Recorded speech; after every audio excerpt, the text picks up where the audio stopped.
How many women have lay here on this bed watching that ticking clock, only to hear devastating news? I sat down and I was like, you know what? I really want to be a light in the world of fashion. And what is my passion? My passion is helping women because they struggle so much. I think we're built to create, and whatever that means to you, whether you create a home, whether you create a practice that you believe in. And I think it's something that if you feel that, you really need to follow that, because I think it can be soul crushing if you don't. Did it in order to be an example for your kids to follow their dreams. I have a daughter and I want her to know that she can do that. How long was it from when you started that journey until you get that call saying you have breast cancer?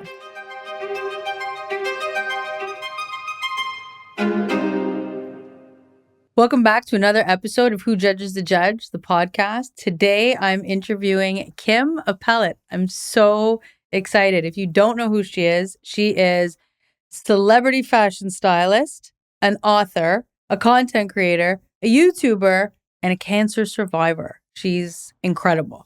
Kim, thank you so much for being on the show. I'm so happy to have you here. Thank you for having me. No, you're amazing. Amazing. Celebrity stylist. This was your passion, your dream as like a kid.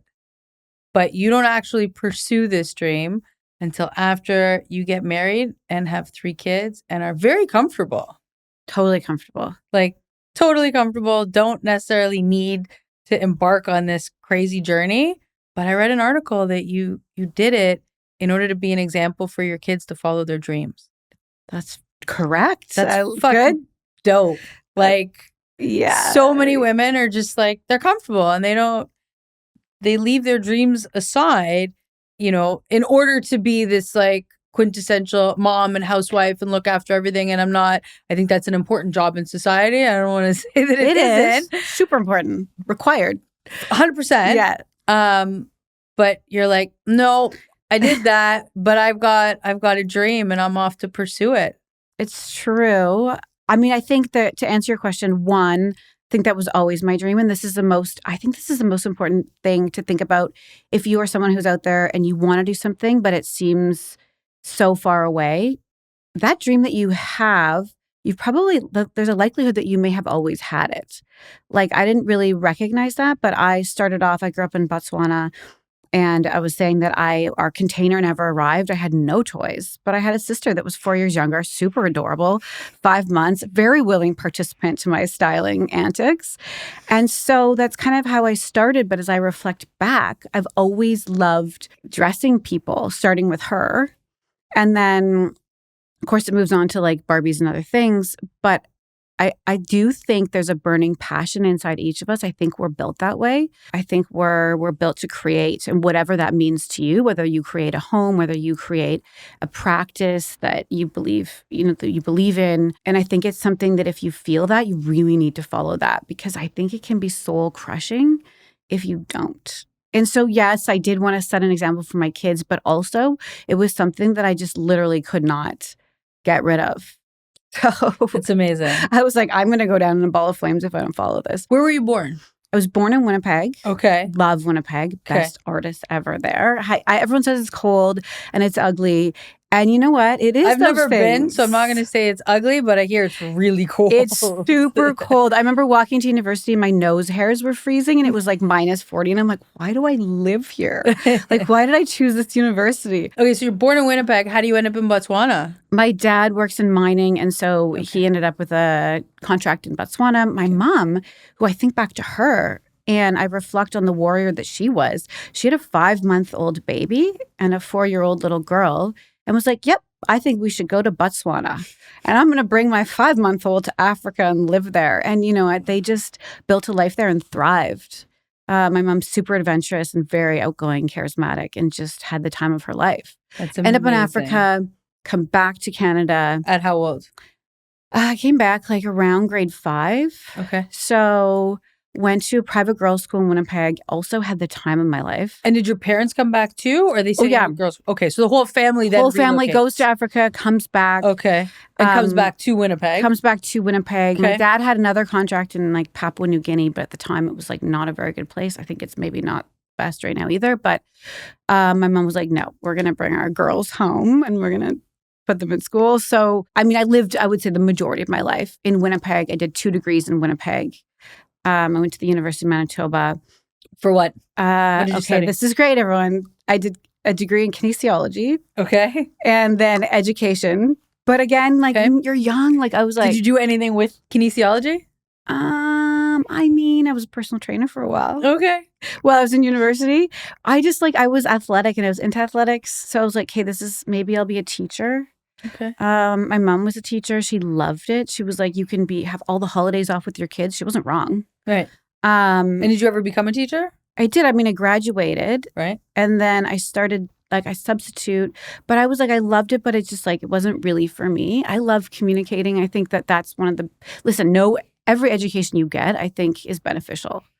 I mean, that is the degrees that I got were basically degrees in communication, like teaching how to teach somebody to learn. And teaching about the body, which ends up becoming very important for you as you go through life and your career. I've loved it all. I'm so grateful of the path that I took. Right.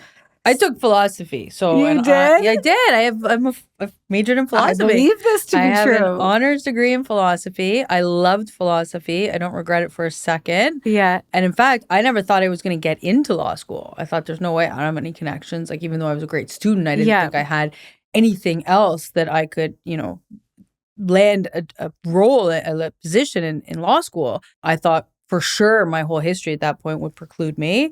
And I just I don't know. I didn't know other lawyers. I wasn't volunteering at any, institutions that would have looked great on an application package. I was just a good student, but had been a high school dropout.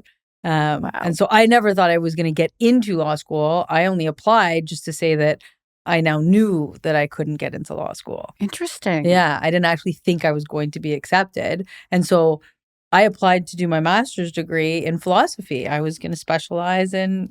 Why not? Yeah, I mean, existentialism of all things. I love that. So I get it. Following through with what you just think you're going to do, but in the meantime, it was probably the best precursor I could imagine for what my current career is.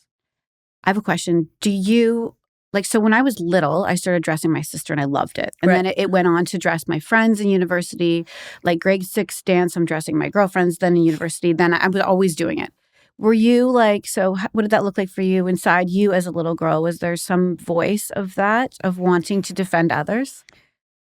Yes, but I also was always argumentative and I also always challenged authority. Oh. So you could tell me to do something. I want to know why. Why? Why should I do that thing? And maybe it makes sense and maybe I'll do it, but I need a good explanation.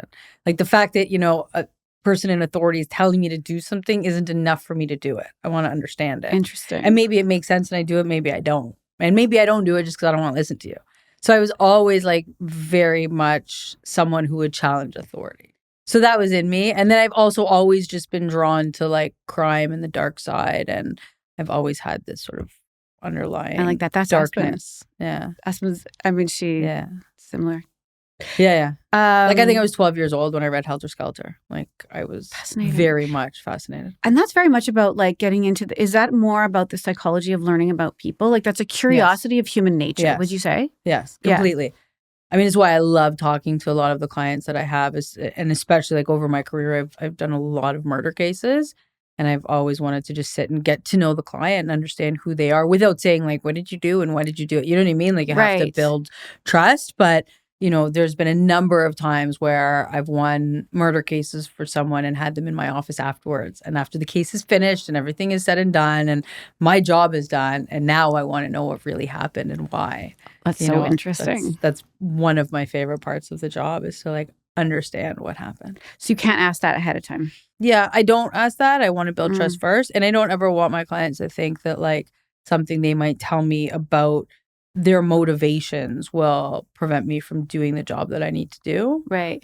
Maybe they just say that it was just for fun, I don't ever know what their answer is going to be. And so I think once the case is finished, same with I've had a number of robbery cases where ID is the issue. And after, beating the case, then I'll pull the client aside, just before we're parting ways. Be all right, tell me, was it you? I want to know at the end. Yeah. Yeah. Do you always know? Do you always know the answer? No. Huh? No. Have you ever, like, so what would you say the percentages of being right versus wrong? And I think I'm mostly right, but there have Right. been a number of times where I've been surprised. Interesting. Yeah. Yeah. It's very cool. Yeah. Okay. So you've always been styling people. It's what you loved. It's what I loved. My parents told me, no, you have to go to university. Did that. Loved Okay. it. And why did they tell you no? They just didn't think there was any money in it, or they didn't want you, entrenched in that world? Like, what was the reasoning why they didn't want you pursuing this? It's a good this question. passion? I should ask my dad. My dad is an amazing human. He's like an academic, so bright. And my mom also, she's very, like, they're smart. They both went to university. It's kind of what they knew. And so I think it was just a very unfamiliar world. Well, my mom is actually an amazing fashionista, as I know your mom was too. That's how we first connected. I know. After my mom died, I was like, who's going to style me? What do I do? I don't know how to call my client, my closet right now. And I called you and was like, I need you. That's awesome. I feel like our moms were maybe similar. Like when I look at some of your mom's pieces, I'm like, oh, my mom has pieces. Like I feel like their style was similar. Right. My mom's actually was an amazing dresser and just a really classy lady. And I just don't think that was an option for them. I think it was unfamiliar. Okay. And so I think they guided in the way that they knew, but it's never bad to get an education. And at the time when I was going to school, it's not like we could just tap online and find the fashion schools. It was a lot different. And you needed to have a whole portfolio and you needed to draw and you needed to do all these things. But that's not me. I am really at my very essence a stylist. Like I am not a designer. I am not that's a totally different skill set that it's not my passion. I like taking the designs and putting them together because I see bodies and shapes. Right. Which is why I wrote the book. It's a weird thing. Like someone will stand up and I see their body in like pieces of shapes and then I see the clothing in shapes, almost like geometry. Wow. And so that's how I have a like innate understanding of balance. So you get through university. Yeah. And like when do you get married? I get through university. I finished 2 degrees and then I'm like, I'm not ready yet. And so then I moved to Vancouver with one of my best friends. And then I knew my husband, he's from Winnipeg too. So we actually knew each other. We have common friends. And then we ended up connecting there. And previously to that, actually, I had been engaged to someone else. Like I'm like, and I never knew that. Yes. Oh, okay. And I still, and actually my husband, Greg, has also met him and he's a wonderful human. I've been blessed with beautiful humans in my life, but Why did the engagement end? We are way too similar. Like I'm also a creative and he was very creative. Okay. You put 2 creatives together and you're just like a total gong show. So I was like, this is never going to work. I don't even know how people get married. Like he proposed to me at the top of Mont Blanc in Europe and he was down on one knee and I was like, this is bad idea right now. I remember calling my best friend. I called her from like a payphone at the time. I think I was like 23 or 24. Like I was young. Right. And I called her and I was like, oh, so you like just proposed to me? And she was like, are you kidding? I was like, yeah. So anyway, he's amazing. But again, really similar personalities, like so much fun. Right. But I was like, I can't. So I didn't really understand how people could be together and get married and stay for a long time because I'd never found that. And then with my husband, I was like, he's just we're like a perfect fit. He's just more balanced than me. Okay. He's very cerebral, which allows me to be the artistic side. I'm not sure you probably find that in your relationship. Like it's nice to have a balance. You need that balance. You can't have 2 people. I mean, maybe there's lots of relationships that are successful, 2 people the same, but I think it causes a lot of friction. Yeah, same. It's never been successful for me. Yeah. Yeah. So although you creatives also, there's something to navigate there too. For those I'm like a creative Cancer / Gemini, emotional, like okay. I'm a whole game on my own. But yeah, so got married. So moved to Vancouver, got married around 26 or 27. Okay. Back in Winnipeg. And then the funniest thing is, I mean, I've always loved children. And then I remember. And always wanted kids? Always. You always wanted to be a mom? Oh, I always wanted to be a mom. Okay. I was like, yeah. And so I remember saying to my husband, I was like, well, we got married and I don't know what happened. Also, I started looking at babies and like talking to people's babies. And it was like so weird. It wasn't even pre-planned. I was like, why am I doing this? And then I turned to him one day. I was like, I think we should get pregnant. And he was like, almost fell over. He was like, but we just got married. I was like, I know, but I think it's a good idea. Like our parents, both live in Winnipeg. And I also had this feeling like I really wanted my parents are amazing parents. And so are his. I just wanted my parents to be part of that. And I knew we were going to move. And so I wanted to have our first baby in Winnipeg where they could connect. So then we knocked out of the park in the first try, and I got my dream, and we had our baby girl Aspen, who's amazing, who you know. I do, yes. I mean, that was like a dream come true. I remember seeing that ultrasound, and we found out at 14 weeks she was a girl. We both cried. I was like, this is awesome. I mean, I wanted to have both, but I really wanted to have a girl first. And what's the age difference between Aspen and the twins? 2.5 years. Okay. I really was like tried for 2 years because I wanted them 2 school years apart. Didn't quite make it, but tried hard. So 2.5 years after having Aspen, you have your twin boys. Yes. And are you living in Vancouver at this point? So cool. At this point, we're living in Kelowna. Okay. That was crazy because when you have one baby and then you find out you're having twins, you know how crazy that's about to get. So I was like, oh, wow. And I had no family. We had no family in Kelowna. Right. Anyway, so. And Greg's working full-time as a physician. Greg's working full-time as a physician. He's a specialist. Right. So he's working but that's okay. I'm pumped at this point. Actually, I can even tell you one other thing I did. I started a software for parenting. Here's all the little things you don't know. Wow. I started a software program called The Baby Nanny when I had Aspen because I thought it was really interesting. Again, like math brain. So women have babies and there's no manual. Like you're getting information from your mother and books and the internet and movies and whatever it is you're getting. Dr. Spock at the time, remember like 1970s, like, this baby cries and all these things happen, but there's a pattern to those things. And I was like, well, if you could just graph that, if you could input all of that information that's happening, it would spit out your baby's pattern because you're way too tired to figure out, like, when are they napping? When are they feeding as a new mom? So I created this software called The Baby Nanny. And this is what I'm saying. I have never really not worked. Right. So I did that and I launched it. It was really cool. Like I was also on covers of magazines and speaking on radio shows. And that's awesome. Yeah. I was like, I had Fisher Price. I was in a deal to license it to Fisher Price. But at the time, this is 2006. So the iPhone hadn't come out yet. Right. I had like an LG. It was just before. Yeah, I had an LG flip phone. And so Fisher Price. And we were all using Blackberries. Yeah. So I had a meeting with them and they were interested and they wanted the program and they wanted to put it on like something that they were going to sell. And then I think I was close to delivering the twins. And I was like, you know what? This is like a whole thing. And I think I knew the iPhone was coming out. I'm like, there's going to be 1 million baby tracking apps that will spit out your baby's schedule. And so I'm like, you know what? I'm just going to pull the plug on it. I wanted to enjoy my pregnancy. I threatened early labor at 21 weeks.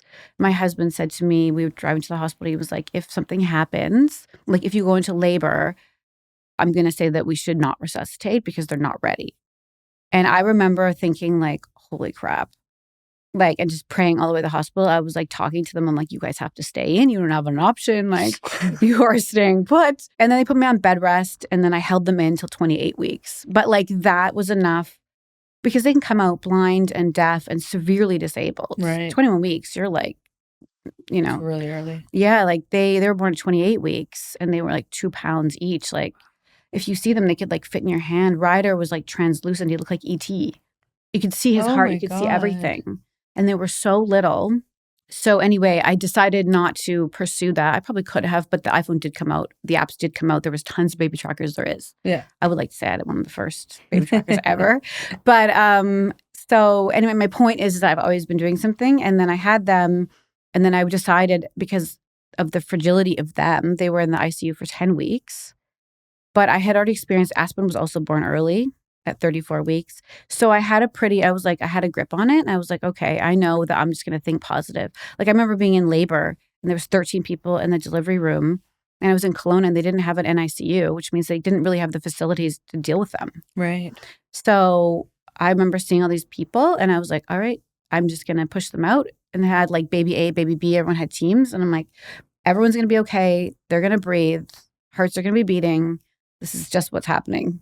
And then it was. And did you guys stay in Kelowna? We had to go to Vancouver. So then we were in Vancouver for 10 weeks. And my mom flew in. She was with Aspen. But I felt good. I think it was the first time in my life where I really realized how important it is to your mental state.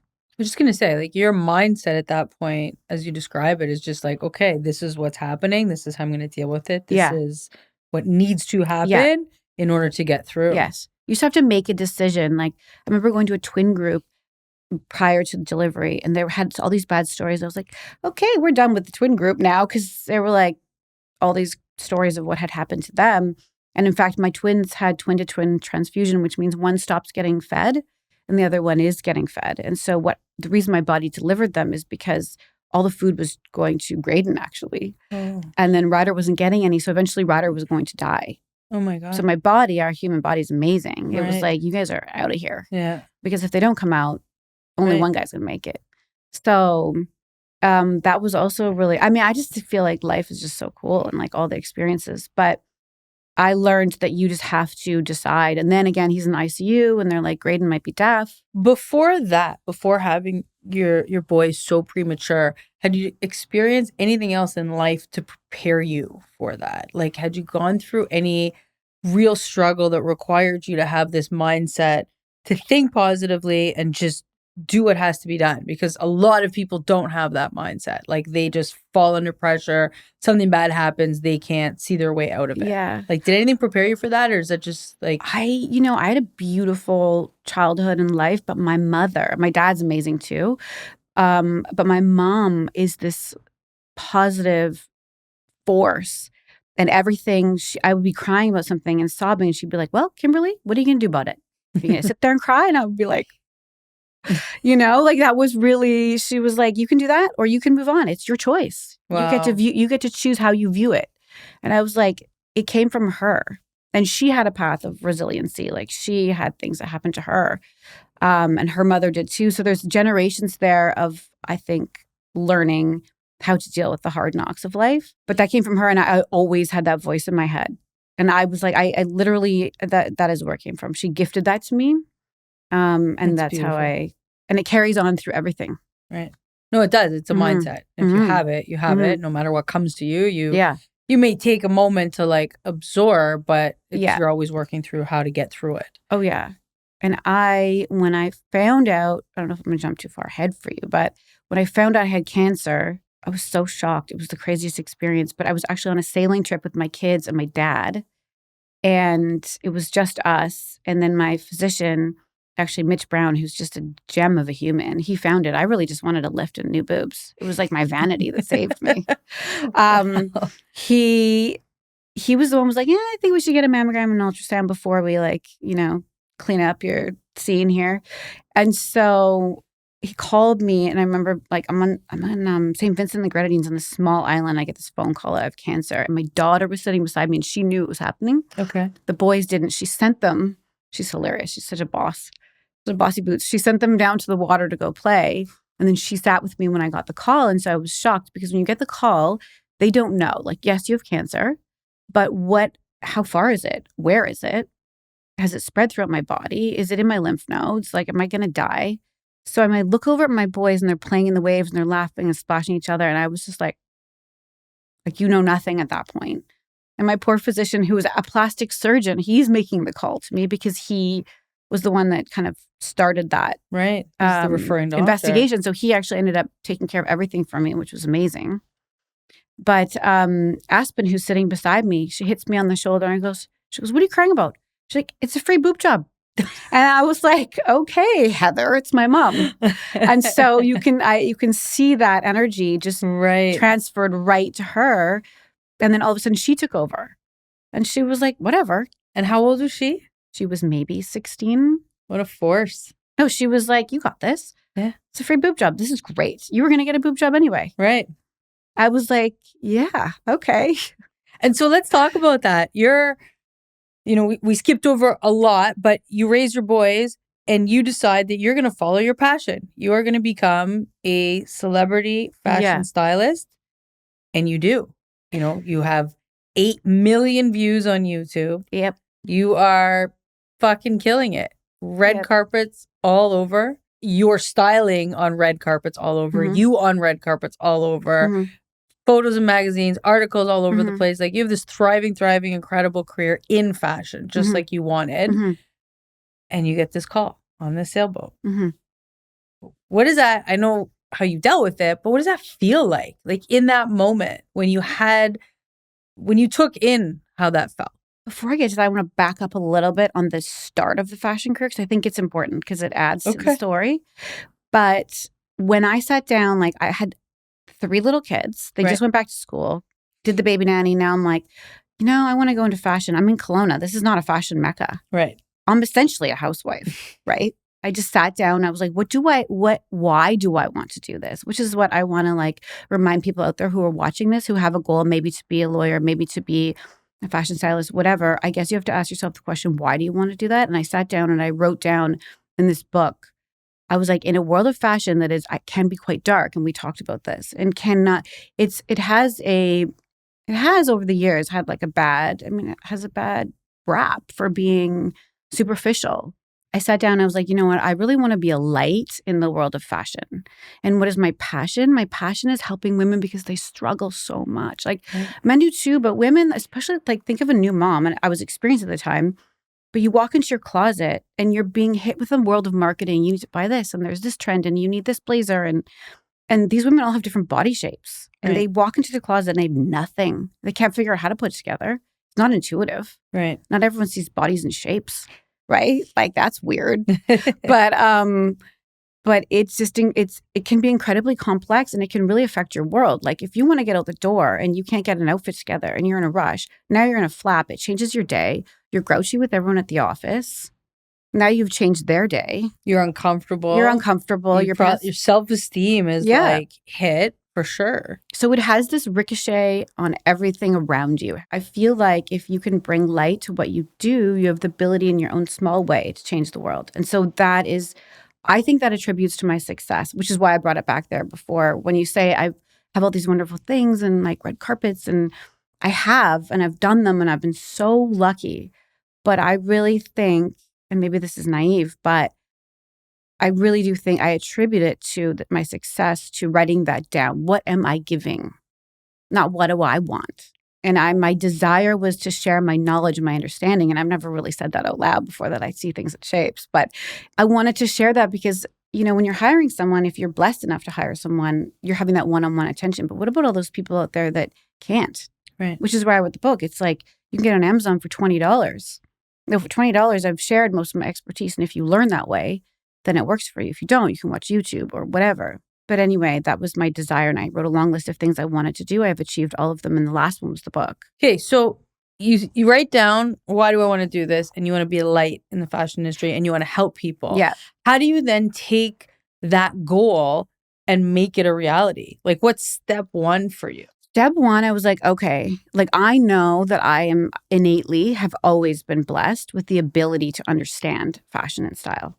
Right? Like there's people that are people have never taken any courses and they're amazing stylists. I was like, I want to validate my knowledge because you can't just be like, I'm amazing, you should hire me.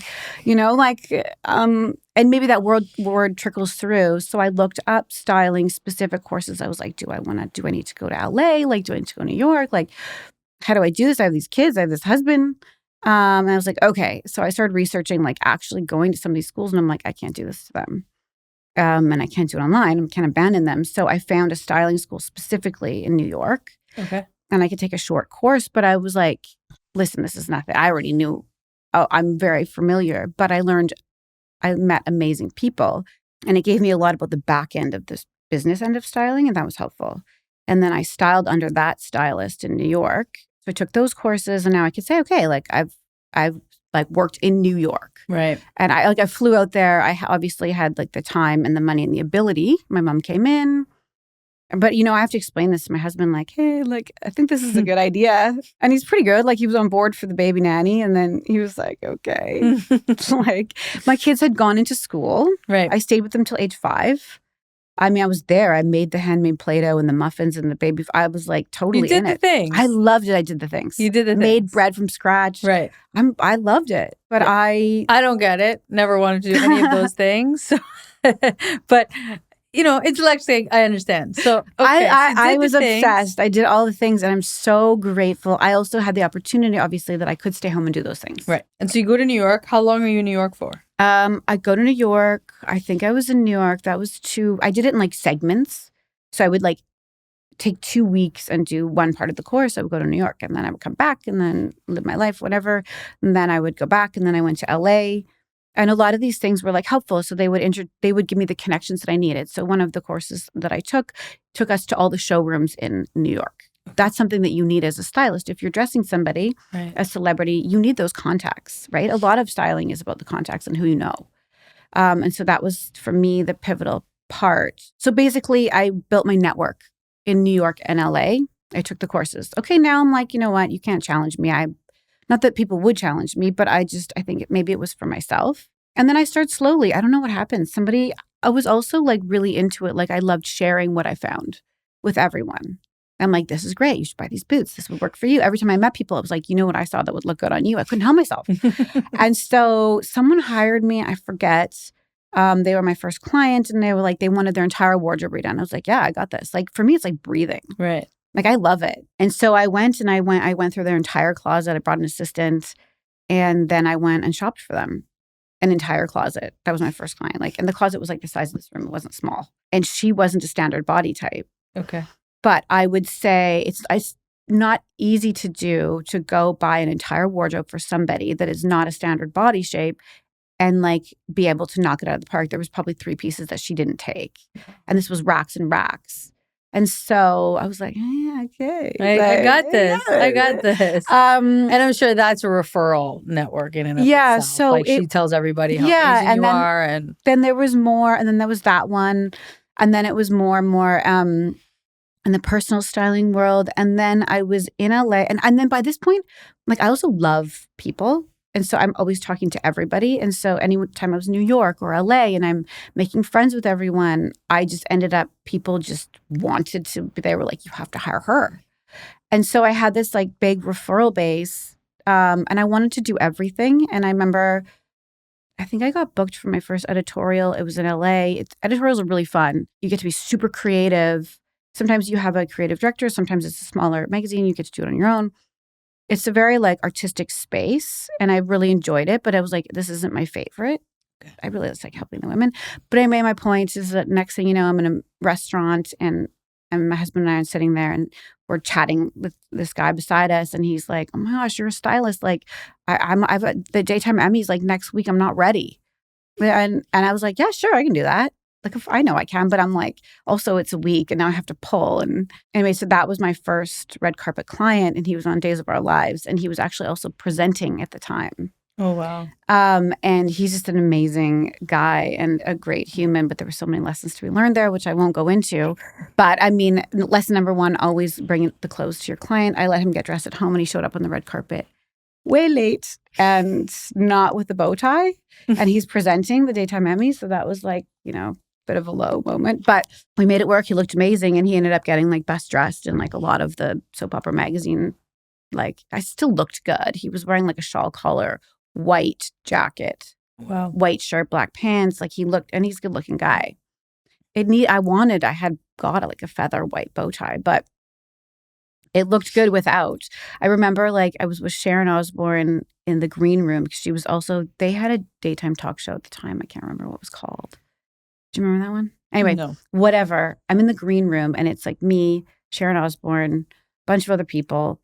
And I was like, I need a bow tie. And like, I'm like, I need to tie. I don't even know how to tie. But surely Ozzy wasn't wearing one. No. And like Sharon's British. I was like, you're British. Like, don't you know how to do this? Like right. I found a bow tie. And she was like, no, but let's go find someone. And she was like out in the audience asking a bunch of people. I was like, whoa, we need to come back. Like, but you know, there's so much fun and so much beauty in even in fashion. Like that is a serious moment and it's my client and he's on stage, but yet everyone was rallying and these people were, you know, much bigger than me and they were totally all in to help and chat and like, it was really cool. But I've covered all the facets of styling. How did I get there? I got there by connections. I got there by making choices. I got there by deciding I was going to get on a plane and leave my children and husband and go take a course. Your dream. Yeah, I had to. And also like I have a daughter and I want her to know that she can do that. I loved being at home. I think that's a beautiful thing too. I got to do both. I think it's incredible. Yeah. I couldn't do it. I can't, like, I can't. I've never wanted to. You know what I mean? Yeah. Like, I'm at a stage in my life. I'm not having kids, never wanted to have kids. Yeah. Was never, like, on the plan. But I have the greatest respect for women that do and choose to stay home. And one of my, you know, closest friends from high school, she's a stay-at-home mom. That's what she wanted to do. Yeah. That's what she always wanted to do. She homeschools her kids. She's like incredible. And, you know, the love and support and patience that she has to be able to give, I think is phenomenal. So I get it. Yeah. I have a lot of respect though for people. I'm not built to do that for the entirety of my children's stay in the home. Like I wasn't made to, it wasn't, I just, it's not my thing, but I love the people that do. Like I did it and I was like, I did it. Check. Next. I think I'm a great mom. I mean, listen, you make choices, right? Of because when you course. fly away, you're not there for a period of time. And then at the beginning, it was more time that you have to invest in getting to where you need to go. Right. But I did my best to balance it. And I also have I had two amazing grandmas. And one of my dad's mom, her name was Evelyn, and you can see her on my YouTube, but she lived till almost 103. And I used to interview her on my Instagram because people loved her. And she looked right in the camera and she would talk to everyone. She wore leopard coats. She was like, oh my God, I love it. Just like a sharp, witty lady. And she used to tell me, I was like, how did you do it? Because I have a really big, great family. And she said, you know, it's really important to always tell your kids you love them. So she's talking about verbal affirmation. She's like, give them a hug every day. I took that from her and I did that. It's the simple things. It's like you tell them you love them, I give them a hug, and then, you know, and maybe I'm going off to do something else, but you're still like, try to be present in the moment. Right. So. And lead an example. And so you become this incredible stylist. How long was it from when you started that journey until you get that call saying you have breast cancer? That was at the tail end of my journey. So now fast forward, I moved to Toronto. I've done almost everything I've wanted to do in my career. Right. My YouTube took off. Like 8 million views. 8 million views. I think I built that on like authenticity, like you do. Like having the conversations and I always think about what am I giving?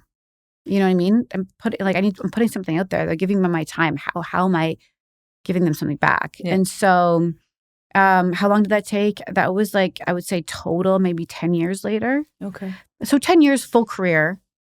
Which is huge because when you invest 10 years into a career, like it's not something to just slough off. No. Like the end of February, I'm celebrating 10 years of having my own law firm, right? And it's like, that's like my baby. Like this is something that I cultivated. And a lot of people don't appreciate how much work went in, especially at the beginning, to cultivate the practice that I have, to, provide like such a niche service, because I don't take on even close to every case or every crime. Like I just am so focused, but that's years of refining the practice and working on it. And so, 10 years you dedicate. And like you said, you did every different type of role within styling, but picked what you liked, picked what you were great at, stayed focused. And so you've got this like other baby essentially that is your career. And then you get a phone call. Like my curiosity runs with fashion is something that is so specific to outward appearance. And now, your outward appearance is threatened, in addition to obviously your life being sort of questioned. Like how far, like you said, how far along? Where is the cancer? Where is it spread? Am I dying? Okay, if I'm not dying, then how is this affecting my body? Because ultimately you needed a double mastectomy. And as much as, Aspen joked about the free boob job, sure. But by the same token, this is being removed for health reasons. This is a serious health scare. It's a serious health scare. And how does this impact your career and your family and your life? Like, I can just imagine, as you know, last year I had my own sort of health issue that wasn't going to be fatal. It wasn't going to be life altering in that regard, but it certainly affected me in everything I did on a day-to-day basis, culminating in surgery. And so, that was minor, and I know how it affected me psychologically as well as practically. What is that call saying, hey, you've got breast cancer, do for you? I mean, I guess I'm so curious. I want to ask you the same question, but I will answer. I mean, when we were like, I don't feel well in this minor health issue, did you think of that? Like, were you thinking like, is this going to affect my, how I'm? Yeah, of course. Yeah. Not how is it going to affect, like, I go to court no matter what. Right. Like I've had COVID 3 times. I went to court. Right. Every time. And the last time I had COVID, I was in the middle of a murder trial, and I went I was appearing in court by Zoom. I sent my associate to be in court in person because someone needed to physically be in the courtroom. But I was like texting her the questions to ask. When the credit attorney asked a question that like I didn't think he should ask, I was like texting her. I'm saying, object, get on your feet. And so she stood on her feet, and there's a bit of a lag in the text message. So she stood up to object, and the judge was like, why are you objecting? She's like, I don't know yet. Just wait. The text message is coming in. And so I'm like basically conducting this trial as I'm like really fucking sick. Right. Like I was exhausted. I was literally like in the throes of like a horrible, horrible chest infection. I just finished like last week. I just got over pneumonia. I went to court so sick that I had a judge send me home and tell me to appear by Zoom because I was like hacking. So no matter what, I show up. I feel like if my clients are waiting, you know, a year or more for me to come and do their case, and some of them are waiting in jail, like there's nothing that, no physical ailment that I'm going to feel that I can't, you know, push aside to do the job that I'm committed to doing. Like, I feel like I need to do that. You know, there were some meetings that I had postponed. There were some smaller things that I could move, you're you know, beast. a week or two. Yeah, but I don't stop. Yeah. So yeah, when issues arise, I'm just like, okay, how am I going to navigate around this? Yes. For me, I'm always very practical. And there were days where I just like had to work from home, and my staff knew that, where I was like, listen, I'm not okay today. So I'm just going to work from home, but I still work from home.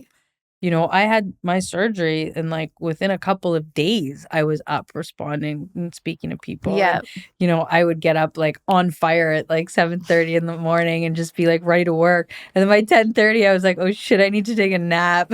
I know that feeling. You know, and I really, like, I didn't tell people. Like, I took 3 full weeks out of court, and then I went to court and was like not okay, and then took another 2 weeks off. And then as soon as I was cleared medically, like the first thing I did was a murder case. That's like crazy. I just jumped right back into it and prepped that murder case while recovering from surgery. Yeah. The reason I asked you the question is because it's about your mental fortitude. Yes. And it's about your desire and your passion and kind of what you believe in. So that's where I was bringing that back. It's the same thing for you. You know, when I get that call, yes, Aspen's like pumping me up. Yes, I'm watching my kids in the water thinking like, oh my gosh, am I going to get to see them live their life? Am I going to get to see them be married, like, or do whatever they want to do? So that all quickly flashed before my eyes. But my dad's also there, and I don't want to like freak him out. And so I was like, okay. So I like, you know, shed some tears. Aspen and I like had the banter. Okay. And then I just had to like pull up my big girl pants, and I made a couple calls to a couple people. One of them gave me like excellent advice. She's my physician here in Toronto, and she's also had breast cancer and had a very like, she had a much bigger battle than me. She found out like, I think right after she delivered her baby, was going through a divorce. Hers was like stage 3. Wow. Her ex was a total jerk, wouldn't watch the baby while she went to chemo, like just like awful. And I called her, and she was amazing. And her words to me were, your team is ready waiting for you. So enjoy this, because I was going to fly back from St. Vincent. I just got there. My dad had rented a sailboat. This was a week we were having together with my kids. And she was like, just enjoy that holiday, because nothing's going to change with you coming home. She's like, your team is there.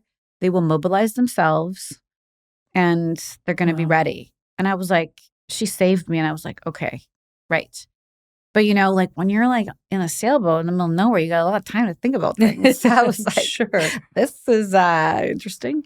And then I had to tell my kids. And I'm having conversations with my husband, and he's great. He researched it all and then put it together for me in like a PowerPoint. Oh my God, he had a PowerPoint with presentation. Like, he did. He said how to navigate your breast cancer. He was like, and here's the percentages, and here's the because I think we knew that it was a better type. I think it was, you can have negative or positive. Mine was like the best case scenario. So he broke that down. He was very analytical in all the percentages. And again, like I'm a math girl, I was like, okay. Yeah, you're speaking your language. Yeah, I was like, okay, we got this. It's fine. Yeah, I made an appointment with my surgeon to like Skype, whatever. I was, you know, but it was interesting. And then I was like, hey, and my dad's like, we should probably tell the kids. And I was like, fascinating guy. We were about to go for dinner. And I was like, well, do we tell them at dinner? Because then we can all have a discussion about it. He goes, no. He's like a super like reserved. He's like, we tell them now. He's like having a second drink. And so that was a weird moment too. And I was like, how am I going to navigate this? What is the conversation that I want to have? Because I don't have all the answers. Right. And then we all were having a drink, and like my kids are teens, and so I just said, they found something, and I'm gonna have surgery. And Ryder, who's I think is totally gonna be a lawyer, but was like, well, what did they find? And I was like, well, they found a lump. Well, what kind of lump was it? Like, Graydon's not saying anything. He's much more conservative. Like, he's not wanting to, ruffle feathers or like. I was like, well, it's a lump that needs to come out. And he was, well, why does it need to come out? I'm like, well, okay, it's cancer. I'm like, but you know what? Not a big deal. I'm like, this is another weird part. I'm like, but I have implants. So I'm just going to take them out. Didn't tell my kids that before. I was like, there's a whole bunch of things happening right now. Right. I'm like, I don't really know what's going to happen, but I know that it'll all be okay. I'm like, I'm going to have a great set of boobs. How about that? And they were like, these are my sons. They're like, awesome. Okay. My dad's like, and we're going to go to dinner. I'm like, let's go to dinner. Okay. I'm like, I'll take wine, please. But, I think too, part of it is in the delivery. And it's not only in the delivery to my family, my friends, people I'm working with, whatever. It's in the delivery to yourself. Right.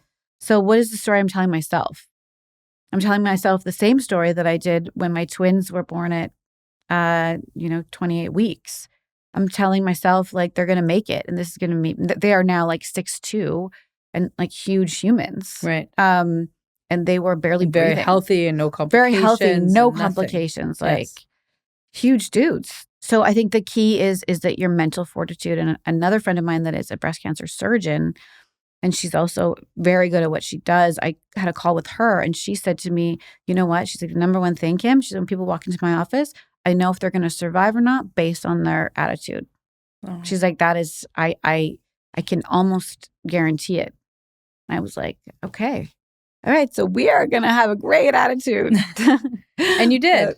And I did. And you got through it. I did. I mean, what did it feel like sharing within the fashion world? Because I know you posted about it. Yes. On Instagram, and you were very open about it and about the struggle and about what it was like to go through this really scary situation that was affecting your body shape. And that's what you deal with. Like that's your bread and butter. Those are my circles. Yeah. That is an interesting question because actually I'm not very, I don't share a lot. Like on my Instagram, I don't actually put my kids or my husband or like I've always intentionally just kept it business. Also, I get a lot of people following me this, you know what I mean? I don't necessarily need everything out there, but I get it. I don't have I don't put my personal life for the most part on my page either. I don't either. I mean, I do on my stories. Little bits here and there. Exactly. You can see everyone like on holidays on my stories, but even that I'm always like, I'm always wanting to validate them and share them. But I'm at the same time, I'm also wanting to protect them because it's what I do is not about them. You know what I mean? I'm not a mummy blogger. But my point is that I'm actually. But you did share about having. This is where so I'm actually more of an introvert than I am an extrovert. Right. It's very easy to be on TV or on YouTube because it's me and the camera. Right. You guys are all out there. Yeah. But it's a very intimate setting. And so I'm not actually a big sharer. I'm not someone that typically says, I may have said way more here than I've ever said anywhere. I don't know why I made that decision. I just did. I started taking pictures of what was happening to me because you go through so many appointments. They're scary and you're in constant meetings about what you're going to do. And you're meeting with a surgeon, you're meeting with an oncologist, you're meeting with a radiologist, you're in this machine, you're in that machine because they're needing to find out where is it, how much, what type. There's a whole bunch of things that need to happen. And I was like, holy shit, this is crazy. And I remember a pivotal moment lying on the table when they were doing the biopsy. And I remember the lady who did the biopsy called in the radiologist. And I have a bit of a medical background. So I'm like, that's not good. And I'm looking at the clock on the wall and the clock is ticking and each second is going. And I was like, how many women have lay here on this bed watching that ticking clock? You know what I mean? Only to hear devastating news. And that was my moment of inspiration to share because I was like, I feel like there's a lot of people and there's a lot of people in the waiting room all sitting there waiting. And those people a lot of them to me felt very alone. No one's there with them. They're getting test results. They're going through this. But how many of those people don't have people? And so that was the moment I was like, I didn't know it in the time, but looking back, I was like, that's when I kind of decided I wanted to share because there's a lot of people that go through a lot of things. And if you don't share, they don't know that it can be okay. And they don't know that someone else is going through it. And a lot of people don't have the mental fortitude. Yeah. or don't even know to have the mental fortitude. Yes. Like, I find that a lot of people don't realize that if you think your way through something or think positively about a situation, you will likely get through it. They don't even know how to get into that mindset. And I think if those of us who have that don't share, then they'll never know. Yeah. Right. And like, I don't know how many women out there are struggling with whether it's breast cancer or another type of cancer. And, you know, in like what is an outwardly appearing, sort of, you said superficial, I've said superficial. And I don't mean that in a negative way. I don't mean empty. I just mean like the fashion world is all about how you look. It's literally like got nothing to do with what you're thinking, your mindset, your philosophy, your belief, your character as a human. An incredible designer can be a credible designer and a shit human being, and it doesn't matter. Yeah. Right? The reality is they're being judged on just the clothes that they create. For you, it's, you know, putting someone together. You just also happen to be a really great human. Yes. But not everyone is or needs to be. Yes. So, you know, navigating in a sort of superficial reality with breast cancer, I imagine, is something that, you know, before you knew what it was going to be on the other side, something difficult. And so sharing what that experience is going to help people who don't have your team and don't have your mindset. That was crazy. The first moment I put something out about it, I was like, I mean, there's a whole world out there. You don't really know who's viewing this, right? Well, I guess the first time I called myself a junkie openly as like a criminal defense lawyer with my own practice who wasn't used to sharing, I was like, that's it. I am done. I thought my TED Talk was going to be the end of my career. That no one is ever going to call me again. I will never win another case. Judges will never trust what I have to say.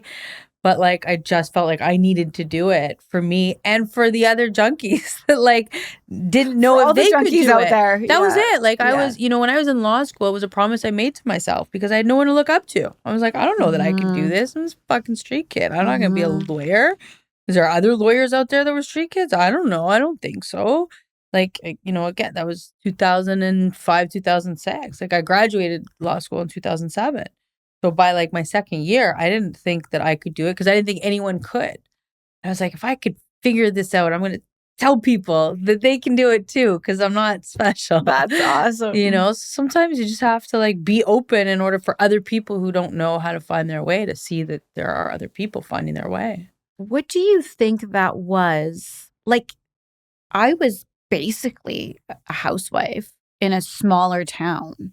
Like, to say, like, to go take that jump and to become actually on red carpet styling celebrities, getting a book deal, like, that's a big jump. It's huge. It's the same, I think the same jump to be like a junkie, being like, I'm going to, maybe a bigger jump, but like, or like from, I'm going to get into this school and I'm going to become a lawyer, I'm going to defend these people. For everyone out there who's listening, how do you think, like for me, it was a step-by-step process. I was like, okay, step one, we're going to go take a styling. We're going to go do styling. For you, it was like step one, I stopped smoking crack. Well, that is that was awesome. Step one. And like, what was 19 years old? Okay, so and I was now a kid, right? So I was like, at 19 years old, I'm like, okay, I'm going to stop smoking crack. I'm going to stop shooting cocaine and stop taking heroin. That's going to be step one. And I couldn't think my way past anything of that because I knew I was dying. I was like, okay, my liver's failing. Like at 19 years old, I was diagnosed with hepatitis. I was not okay. My liver was failing. I'd already had like a near fatal drug overdose at 18 years old. I was like on the road to death. And maybe it wasn't imminent, but like that's the only place that was leading me was I was going to die or I was going to go to jail. I was going to die in jail, whatever. Right. So that was or sort both. of that was the route that I was heading. So let's stop doing these drugs first. And once I stopped doing drugs, my parents let me, you know, move back home. And it's like, okay, I should finish high school because now I'm like 20 years old and I was a high school dropout. And so finish high school. And as I'm like sort of rounding the curve to finish high school, I was like, okay, I probably need a little more education because I'm going to need to support myself somehow, some way, one day. And I had wanted to be a lawyer when I was like a kid, you know? So when I was like 7, 8 and people said, what do you want to be when you grow up? I was like, I wanted to be a lawyer, but I lost that through my teens. I didn't think that was possible anymore. I'd been arrested twice, whatever. And so I'm rounding the corner to finish high school. I'm like, all right, I'm going to just apply to universities. So I lived in, you know, like north end of Toronto. So I applied to York and I applied to U of T, and I got great grades. So I got into both. And I applied as a mature student because at that point I was like almost 21. So I get in and York offers me a scholarship, like an entrance scholarship. I'm like, okay, I can do this. So then I start, my university education, and I took everything. I didn't know what I was going to major in. I knew that I loved philosophy. One of my English teachers in high school had given me a book on existentialism, and I fell in love with it. But I didn't know if that was something that I should pursue. So I took psychology, sociology, humanities, and philosophy in my first year. And I love philosophy, and it was the hardest thing for me. So I was like, you know what? I'm going to take what actually challenges me. The things that come easy, I get bored of. And so, I go through year 1 and year 2, and I start relapsing. I start partying a little bit, but I maintain it. I become sort of functional. And then I'm getting to the end of, my honors degree. I'm like, now what? Am I going to be a philosopher? No. If I'm going to, I got to continue on in school, right? Like, I can't just graduate with an honors degree in philosophy and be like, okay, I'm a philosopher now. And we're like 2004, right? So there's no room for that. And I'm not going to make any money. And I was like, I really want to drive a Porsche. And I don't think I can drive a Porsche if I'm a philosopher. So let's apply to law school and see what happens. And I had a couple of professors. I had one professor in particular, it was amazing, taught me argumentation theory.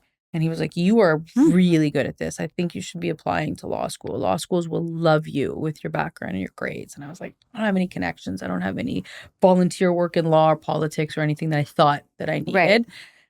I thought, you know what? I'm just going to apply. The worst thing that can happen is I don't get in. So what? I waste some time doing my LSATs, put my applications together. I'll lose some time. But it's what I wanted to do from the time I was a kid.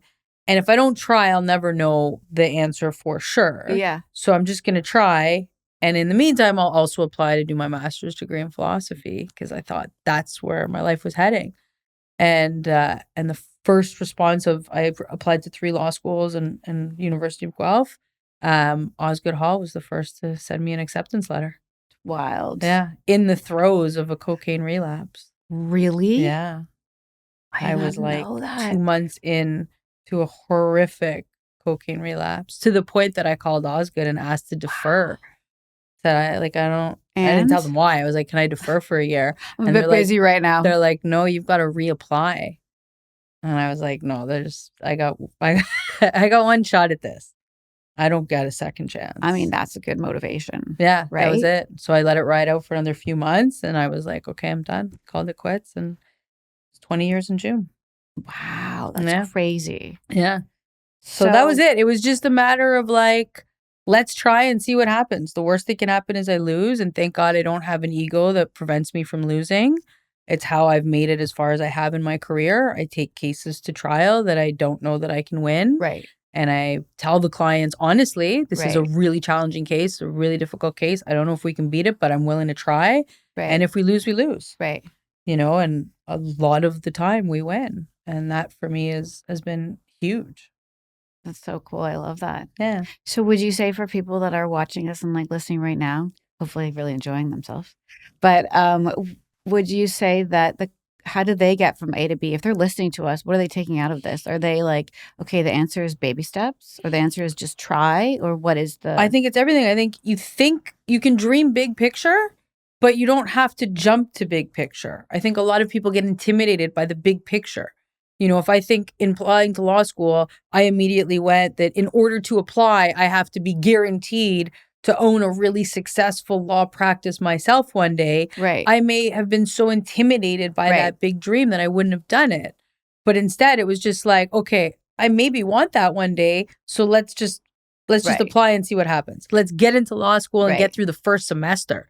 First semester, I was like, I quit everything except law school, right? Like my first semester of law school, I quit cocaine. I quit all sorts of drugs. I quit partying. I quit hustling.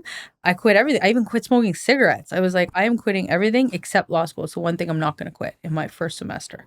So fascinating. Like tiny little successes. Tiny things. I think that's the thing that we both did. I was like, okay, step 1, we're going to go to school and we're going to go get some fashion education. Right. Whatever that is to you. And that was it. Because I can't be like, I'm going to be a housewife with 3 kids in a small town to being a celebrity stylist. And But you also didn't jump from being the stay-at-home mom to like being on the red carpet, right? Because you had to do those steps in between in order to get to the red carpet. I think a lot of people now don't realize like there's a lot of steps in between that nobody sees and nobody claps for.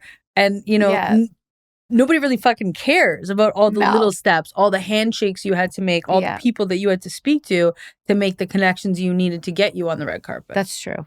And a lot of it is in my industry, a lot of it is the connections. But I need my connections for anything. Of course. Like if I get a last minute client, which I have in Berlin, and all of a sudden I need something, I need a suit or I need a dress and I need it there in a week, I have to be able to call somebody. I have to be able to call that designer or, So it takes a long time. And that's a really good point. I sometimes forget about that. My assistants always ask me like, well, I want to do this. I want to be famous. I've had assistants say like, I really want to be famous. And I'm like, I didn't have time to break it down, but I'm going to go back to her and be like, we need to walk back through this as to why, what is the actual goal? Because that, you know. Yeah, I get that. I don't think being famous can be the goal.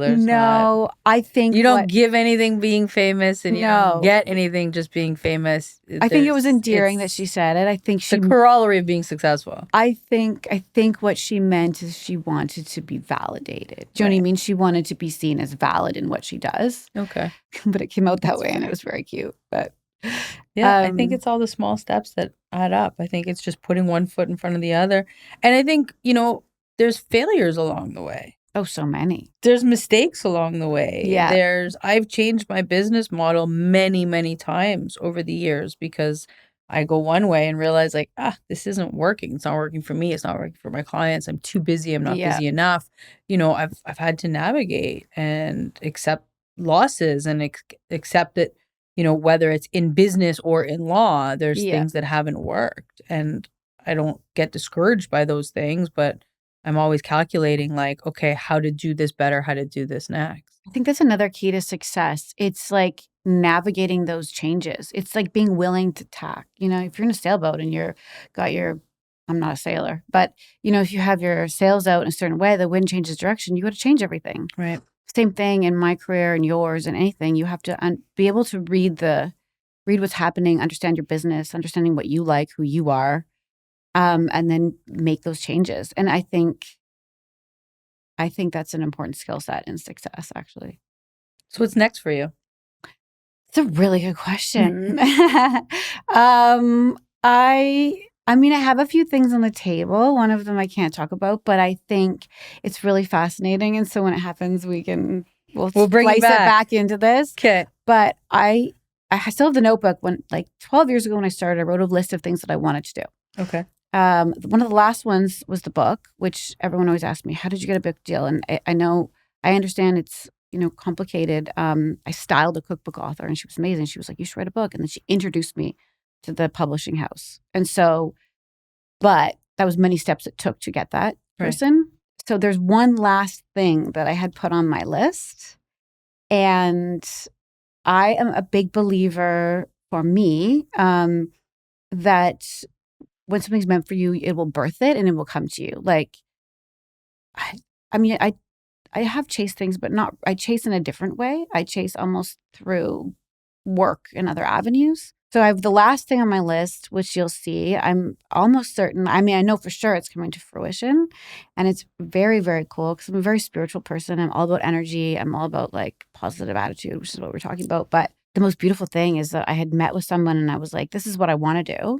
This is what I believe in. Like the book I believe in, I believe this will help everyone. I think it's an important tool. Yes. It's a starting point for a lot of people. And this kind of almost takes off from that. And it's on another level and it builds on that in almost like a spiritual way. And so that has always been my last piece de resistance. And I had someone come to me and they're like, I think this is for you. And I was like, that is exact. I couldn't even describe that better. So I think it's a matter of timing because it's in place. And so now I just took my foot off the gas. I'm like, you know what? Because I'm busy with other things. I still have clients. I take on celebrities and red carpet. I don't really take on personal clients anymore. But I want it to come at a time when it's right and it's able to be birthed. There's a really cool book called Big Magic. I don't know if you've ever read it, but it kind of talks about that. Like when you have an idea, and if you don't move forward on the idea will actually move on and could go to somebody else. Oh, interesting. I mean, I'm really dumbing it down there, but it's a similar idea that you put it forward and then it is birth, and you don't need to push it. It will show up at the right time, because sometimes it's the wrong time. Like if I decided to go to fashion school before I had my kids, or, you know what I mean, push through, it may not have worked out the way that it did. So big things coming still for you. I think so. There's one more big thing that I want to accomplish. And then after that, I'm really like, don't know. No, you'll get the next one. I ended the list. You'll get the next one in mind. For anyone that watches this that wants to connect with you, how do they find you? Where do we get your book? What is it called? Let's do a little bit of plugging of Kim, please. I think the book is like a beautiful thing. The book is everywhere. It's on Amazon. It's on Indigo. It's in Barnes & Noble. It's on Target. And it's called Style for Everyone. Style for everybody. So that is like a step-by-step, really easy guide. Clean out your closet. Here's your body shape. It has charts. I hate charts. And like my illustrator and I had to do these charts together, and I had many friends. I was like, I can't think in charts. But anyway, it has charts. So you want to pick your body type and you want to pick your style. You can go on the chart. You can find all the basics that you need to find. Beautiful. It's super helpful. You can find me on Instagram, Kim Appelt, or Style by Kim XO. YouTube, there's some old videos on there. They're fabulous. You should go have a good check it out. And what's your YouTube channel called? Style by Kim XO. Everything's Style by Kim XO. Okay. Or you can Google my name. And I don't know where I'm going with the YouTube. I feel like it needs a resurrection. But I'm, again, waiting for that inspiration. Well, hopefully you find it, because it's obviously been a huge hit for women. Yeah. 8 million views is nothing to laugh at. No. And it means that there's a need, and your voice is being heard. It needs to be heard. Yes. Thank you so much for taking the time to be on the show. You. I've always loved talking with you. I always love seeing what you're doing. It's really phenomenal, and I appreciate you. And likewise, this is so fun. Okay, good. I'm glad you like it. When you do the next big thing, we're going to have you back. Sounds good. Love it.